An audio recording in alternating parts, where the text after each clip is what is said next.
sa opisyal na tagpuan at kapag pumupunta yung nanay namin, hindi ako sumama sa loob ng 3 taon dyan sa Malacanang.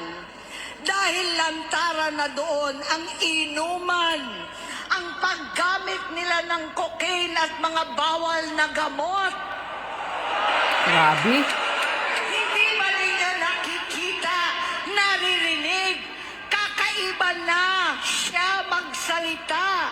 Of course. Hindi na maintindihan kung ano-ano na ang sinasabi at wala na sa sarili. Nagtatago sa kabaitan niya ang pang-aabuso niya sa droga. At nagbunga na ito ng mga nakakapinsalang maling desisyon. Hinayaan niyang kumilos ang mga nakatalibot sa kanya. Yung mga umaastang presidente habang nilululong siya ng mga ito. Hindi na kami nagkausap. Sa harap ng publiko, pinipilit kong magmukha kaming maayos. Pero wala na kaming koneksyon.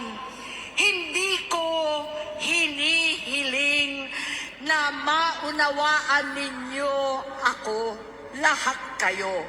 Sa palagay ko, ang makakaunawa lamang sa akin ay ang mga pamilyang may pinagdaanan sa adiksyon, sa inom, sa sugal, sa alak, sa bisyo, higit sa lahat, sa droga.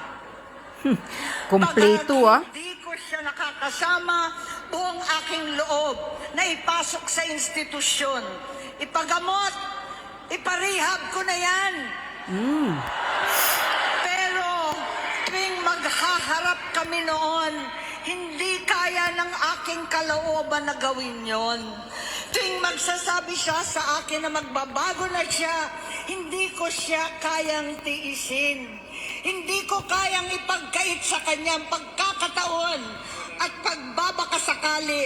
Umaasa ako at laging nananalangin na sana, oo nga, nagbago na siya. Hanggang dumating ang 2024 at 2025, yung bisyo niya na ang dahilan ng pagbaha ng korupsyon. Correct. Kawalang direksyon at maling-maling mga desisyon. Tama. Walang accountability, wala nang hustisya. Hindi na niya alam ang nangyayari. Hindi na pinapaalam sa kanya ang mga pangyayari. Sinamantala ng mga ito ang paggamit niya ng droga. Kinangkam na nila ang kaban ng bayan habang ang mga dating tumatawag sa amin ng magnanakaw ay nakakita ng pagkakataon sirain ang lahat. Correct. Nagagamit na nila si Bongbong para sirain si Inday. Itinutulak pa nila si Bongbong at ang bayan sa bangin para umastang tagapagligtas.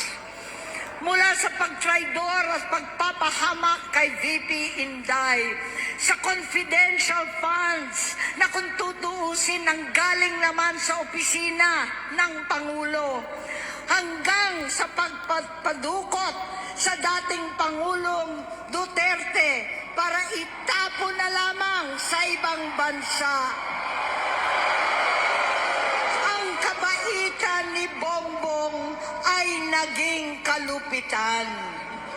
Karapalan ng pagtatakip sa kanya ng mga nasa Congress, sa Senado, mga miyembro ng kabinete. Kitang-kita na ng taong bayan, wala nang puwang ang kahihiyan. Para bang nauulit ang bangungot ng kasaysayan dinanas namin noon. 68 years old po ang tatay ko nung pinatalsik sa pwesto. 68 years old na rin si Bongbong ngayon. November 17 din 2021 nung nakumbinsi ko si Inday na magbise kay Bongbong. November 18 po, bukas, ang ikatlong araw natin. 9 na taon na nakakaraan, saktong November 18 pa talaga, na pinalibing ni Pangulong Duterte ang tatay ko sa libingan ng mga bayani. Halo-halo na ang aking nararamdaman, pero alam kong ito ang dulo at hangganan ng aking pagtitiis at pananahimik. Hindi na tayo mananahimik! Correct? Dahil nalaman kong pati ang mga anak niya ay nagdodroga na. Kinasusuklaman ko pa ang pag-alok ng mag-inang si Sandro ng droga ang aking mga anak at iba pang mga kamag-anak.